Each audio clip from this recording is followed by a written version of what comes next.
আমরাও অনেকে হাঁসের মাংস খেতে খুবই পছন্দ করি। তবে গন্ধ আর ঝামেলার কারণে আমরা হাঁসের মাংস খেতে অনেকেই ভয় পাই। যে কোনো হাঁসের মাংস আমি যেভাবে রান্না করছি এইভাবে রান্না করবেন, দেখবেন কোনো গন্ধ থাকবে না। চলুন তবে দেখা যাক আমার আজকে হাঁসের মাংস রান্নার রেসিপি। তবে পুরা ভিডিওটা দেখবেন আর সাথে একটি লাইক কমেন্ট করে রেখে যাবেন। চুলায় বড় একটা কড়াই বসিয়ে তার মধ্যে পরিমাণ মতো তেল দিয়ে দিচ্ছি। আমার হাতে থাকা কাপটার প্রায় 3 কাপের মতো তেল দিয়ে দিছি। এখন বড় একটা বাটির 1 বাটি পেঁয়াজ কুচি দিয়ে দিলাম। স্বাদ মতো লবণ দিয়ে পেঁয়াজটা আমি হালকা ভেজে নেব। দিয়ে দিলাম 2টা তেজপাতা। মাংস রান্নার সময় তেজপাতাটা যদি একটু তেলের সাথে ভেজে নেন তাহলে সুন্দর একটা ফ্লেভার পাওয়া যায়। পেঁয়াজটা হালকা লাল লাল হয়ে আসলে আমি দিয়ে দিছি 1/3 কাপের মতো আদা রসুন বাটা।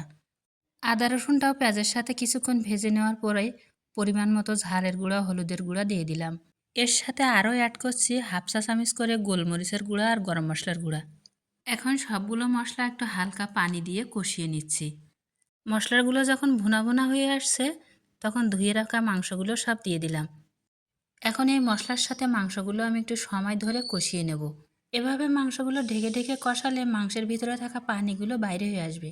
দেখেন এখানে কতটা পানি বাইর হয়েছে। যতক্ষণ পর্যন্ত এই পানিগুলো শুকিয়ে না আসবে ততক্ষণ পর্যন্ত চুলার আঁচ কম রেখে আমি মাংসটা কষাবো। চুলার ওপরে মাংসটা কষাতে দিয়ে আমি এখন নারকেল থেকে দুধটা বাইর করে নিচ্ছি। আর এই নারিকেলটা আমি অনেক দিন ধরে ডিপ ফ্রিজে সংরক্ষণ করে রাখছিলাম। আমি সারা বছর এভাবে নারকেলগুলো ডিপ ফ্রিজে সংরক্ষণ করে রাখি। তবু দেখেন আমার নারকেলের দুধটা কত ফ্রেশ লাগছে।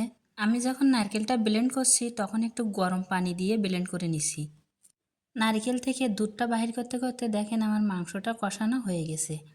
এখন এই সম্পূর্ণ দুধটা আমি এই মাংসের ভিতরে দিয়ে দিচ্ছি। নারকেলের দুধ দিয়ে হাঁসের মাংস রান্না কে কে খাইছেন আমি জানি না, তবে এভাবে হাঁসের মাংসটা রান্না করলে খেতে কিন্তু অসম্ভব মজার হয়। আমার দুধের পরিমাণটা এখানে কম হয়ে গেছিলো তাই হালকা একটু গরম পানি অ্যাড করছি। দুধটা দিয়ে দেওয়ার পরে এখন চুলার মিডিয়াম আছে 20 থেকে 30 মিনিটের মতো রান্না করে নেব।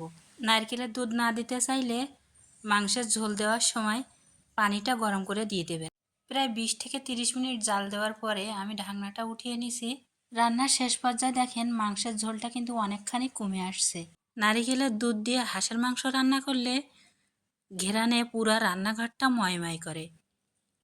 এই শেষ পর্যায়ে দিয়ে দিচ্ছি একটু জিরা বাটা আর 1/2 চামচের মতো গরম মশলার গুঁড়া। আমি এবারও সব কিছু আরও একবার ভালোভাবে নাড়াচাড়া করে নিচ্ছি। এখন চুলার জালটা বন্ধ করে আমি মাংসটা 10 মিনিট গরম চুলার উপরে ঢেকে রাখবো। 10 মিনিট পরে দেখেন আমার মাংসের কালারটা কতটা দারুণ হয়েছে। এই মাংসের কালারটা যেমন দেখছেন এর স্বাদটা ছিল কিন্তু তার থেকেও অনেক লোভনীয়। আর হাঁসের মাংসটা এভাবে রান্না করে ছিটা রুটি অথবা ভুনা খিচুড়ির সাথে খেতে কিন্তু আরও মজার হয়।